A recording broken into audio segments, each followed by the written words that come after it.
You don't have to wait until you have Jedi mastered a programming language or design set to start getting freelance clients. Heck, you don't have to pitch a bunch of people sending cold emails to strange prospects. No. Forget all that. Forget that. I have a different strategy, and that strategy is called YouTube. I'm going to show you how to attract clients with its ever-growing attraction powers. Ooh, cue the magic. What's up, everyone? Welcome for the first time or back to another DLJworks video where we talk technology and all things related to the business and art of web design and development. Now, let me be clear. I do not hunt or chase clients. I'm in a position where clients find me and seek me out, and I have the receipts to show it. This is the part where we cue the B-roll footage.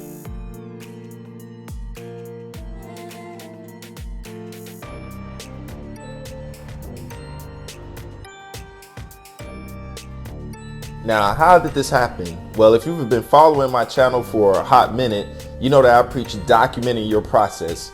It's that Gary V model, document, document, document. Yes, if you're a beginner and plan on having a career in this field, then you need to start documenting your process right here on YouTube. Now, the best tool for that is screencast-o-matic, an all-in-one solution that provides editing, multiple screen recording features, and other tools for you to document your process. The link is in the description for that as well. So pause the video and make sure to check that out.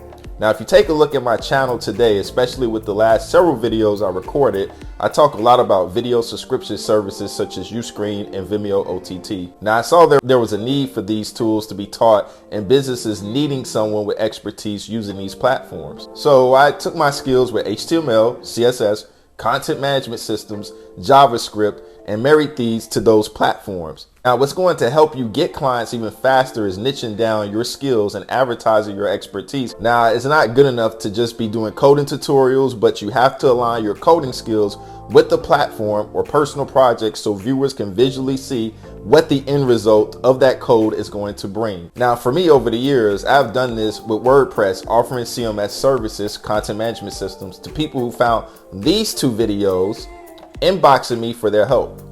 Now that I'm knee deep into Uscreen and have become an affiliate for them, I make videos explaining how to use these tools, their features, who Uscreen is best for, and how to customize these themes using CSS and more. Now, this type of content has brought in numerous clients to me rather than me just pitching clients every single day with cold emails. That's a hassle. Now, in the beginning, maybe you want to pitch people early to build your base, but simultaneously, you should be creating content so you don't have to solely depend on pitching or these freelance marketplaces like Upwork or Fiverr. And trust me, I've heard horror stories with both of those platforms. So in summary, do these two things. Number one, start a YouTube channel and begin to document your coding process and what you're building, because it's going to train you on how to articulate the abstract while impressing novice viewers that you are a specialist at what you are doing. This is crucial. It's vital. Okay.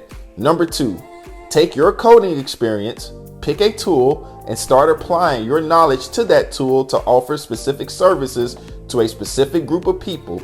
Now, in the past, I've done this with WordPress, but now I'm doing it with Uscreen and Vimeo OTT, those video subscription services in that space. Again, the best way to document your process is using screencast-o-matic in the description box and pinned comment right down below.